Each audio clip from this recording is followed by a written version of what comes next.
It sounds like the plot of a horror movie, or maybe an episode of Stranger Things. A quiet, all-American town in the 1940s. Suddenly, a mysterious figure starts lurking in the shadows, creeping up to houses in the dead of night. But this intruder isn't there to steal your TV or your jewelry. He's there to pump poison gas into your bedroom windows, paralyzing you where you sleep. This isn't fiction. This really happened. And the mystery has never truly been solved. Today, we are diving deep into one of America's most bizarre and terrifying unsolved cases, the Mad Gasser of Mattoon. So, before we pull back the curtains on this nightmare, make sure you hit that like button to help other mystery lovers find this video. And if you haven't already, subscribe to the channel for more deep dives into the strange and unexplained. Trust me, you don't want to miss what's coming next. Now, let's travel back in time to 1944. Imagine a world at war. World War II is raging. Life on the American home front is tense, full of rationing and anxiety. People are on edge. It's in this atmosphere of national stress that our story begins, not in a big, bustling city, but in the small, quiet town of Mattoon, Illinois. It's a place where everyone knows everyone, and kids can still play outside until the streetlights come on. It was the perfect, peaceful picture of small-town America.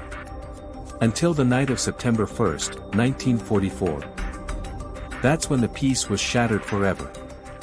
Around 1 a.m., a woman named Aline Kearney and her young daughter were sleeping in their home. Suddenly, Aline woke up feeling like she couldn't breathe. She later described a thick, sweet, sickly smell in the room. Imagine that smell for a second. Sweet, but deeply wrong. Like rotting flowers mixed with some kind of industrial chemical. The kind of smell that makes your stomach turn before your brain even registers why. It was cloying and unnatural. As she tried to move, she realized she couldn't.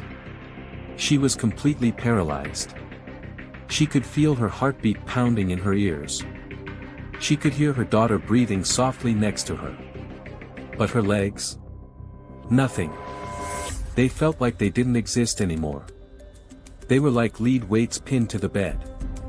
The only thing she could do was scream. Her screams woke up her husband, Bert, who had been sleeping in another part of the house. He rushed in and found Aline conscious but completely unable to move her body. And here's the part that sends chills down your spine. Both Aline and her daughter swore they saw a shadowy figure of a man standing right outside their bedroom window right before the attack started. Bert, thinking fast, ran outside to look for the intruder, but the streets were empty and silent. The mysterious man was gone. Aline was rushed to the hospital, where doctors noted her symptoms: paralysis, nausea, and a burning sensation in her mouth and throat. They were baffled. They had no idea what had caused it. Now, you might think this was a terrifying, isolated incident. A random, horrible night for one family. But it was just the beginning. The very next night, the gasser struck again. And this time, it was closer to home for many. The victim was a woman named Mrs. Urban Rafe. She lived just a few blocks away from the Kearney family. Her story was almost identical. A sweet, strange odor filled her bedroom.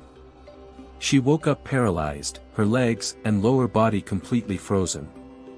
Her throat and mouth were burning. Think about that for a second.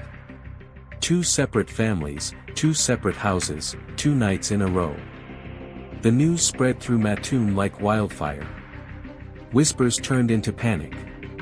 People started locking their windows, even in the warm September air. They started keeping baseball bats and flashlights by their beds. The quiet town was now gripped by a very real, very terrifying fear. Who was this phantom gasser? And why was he attacking innocent people in their sleep? And then, the gasser seemed to get bolder. A few nights later, on September 5th, a woman named Mrs. Leonard heard the gasser trying to force her front door open.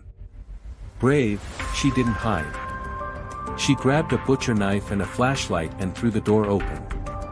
She didn't find a man, but she found a small square of cloth on her porch, tied in a knot and soaked in some kind of liquid. It was left behind like a calling card. And at almost the exact same time, just a few streets away, a man named Carl Larson woke up to that same sickly sweet smell. He managed to fight through the paralysis just enough to get to his window. And there, he saw him. A tall, thin figure of a man, dressed in dark clothing, running away from the house. A real, physical person. This was the turning point. Now it wasn't just a smell and a feeling of paralysis. Now there were eyewitness accounts. The police chief at the time, Chief Cole, went from skeptical to fully invested. He organized night patrols. Armed citizens volunteered to guard their neighborhoods. The local newspaper, the Mattoon Daily Journal-Gazette, started running front-page headlines. They famously called the attacker the Mad Gasser. And this is where the case takes a turn into the truly bizarre. Because the descriptions of the gasser started to get weird. At first, he was just a tall, dark figure. But as more people came forward with their stories, the description changed. Some people said he was dressed like a woman, wearing a dark skirt and a tight-fitting cap. Others described him as a tall, thin man in a dark pea coat and a sailor's cap. Then, the reports got even stranger. Some victims said he wasn't just spraying gas into windows. They described seeing him at their windows, using some kind of device. And they said he wasn't running away like a frightened prowler. He was just standing there. Watching. And on his face, lit by the pale moonlight, was a slow, deliberate, eerie smile. Like he was enjoying it. A phantom with a paralyzing gas and a creepy smile. It sounds like something from a nightmare. The attacks continued for 2 more weeks. The newspaper was running a daily tally of the victims. 10. 15. 20. In total, over that period, more than 24 people reported being attacked by the Mad Gasser. The entire town of Mattoon was in a state of siege. People were terrified to go to sleep. They boarded up their windows. They slept with lights on. The pressure on the police was immense. They had to catch this guy. And then, just as suddenly as it started, the panic began to subside. The last major reported attack was around September 13th. The gasser just stopped. The police never arrested anyone. They never found a culprit. The case went cold. Close your eyes for a second and imagine walking down the main street of Mattoon today. It's quiet. Totally normal. Kids ride their bikes. Neighbors wave. But if you know where to look, if you dig into the old newspaper archives, if you talk to the great-grandchildren of the families who lived through it, you can still feel it. A lingering unease.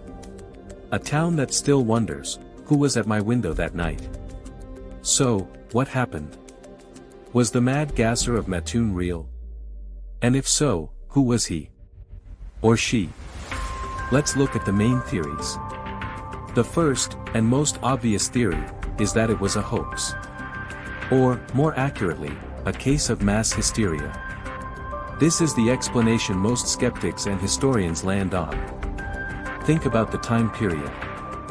1944, the country is stressed by war. People are anxious. Then, one woman has a very real, very scary medical episode. Maybe it was carbon monoxide poisoning from a faulty furnace. Maybe it was something she ate. But she blames it on an intruder. Her story, amplified by a sensationalist local newspaper, triggers a chain reaction. Suddenly, every bad dream, every stuffy room, every strange smell in the night becomes an attack by the Mad Gasser. It's a psychological phenomenon called mass psychogenic illness, where fear itself creates physical symptoms in other people. You hear about the paralysis, you get scared, and your mind, in its panic, tricks your body into feeling paralyzed. But is that too simple? Can mass hysteria explain the eyewitnesses? What about Mr. Larson, who actually saw a man running from his window? What about the mysterious cloth found on Mrs. Leonard's porch? Let's look at a second theory. It was a real person with a real motive. Maybe it was a practical joke that got wildly out of hand. Maybe it was a teenager, or a group of kids, who thought it was funny to scare the town. They could have used simple chemicals to create a foul smell. But causing paralysis? That's a big leap from a simple prank. What about something more sinister? Some people at the time suggested it could have been a spy. Remember, this is World War II.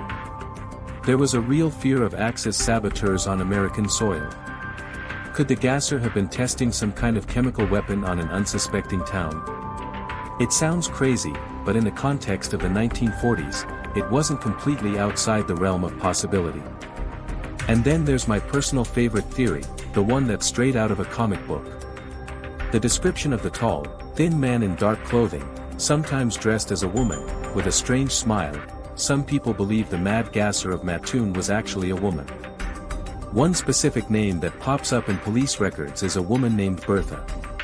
The police actually detained a woman fitting the description a few times. But Bertha wasn't just strange. From what locals hinted at, she had a list. Families who had wronged her.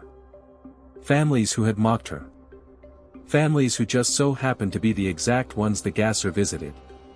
Coincidence? Maybe. But in a town this small, coincidences don't just happen unnoticed. They never had enough evidence to charge her. Was she just a local eccentric, or was she the phantom terrorizing the town? So, with all these theories, what is the final verdict? The truth is, we will probably never know for sure.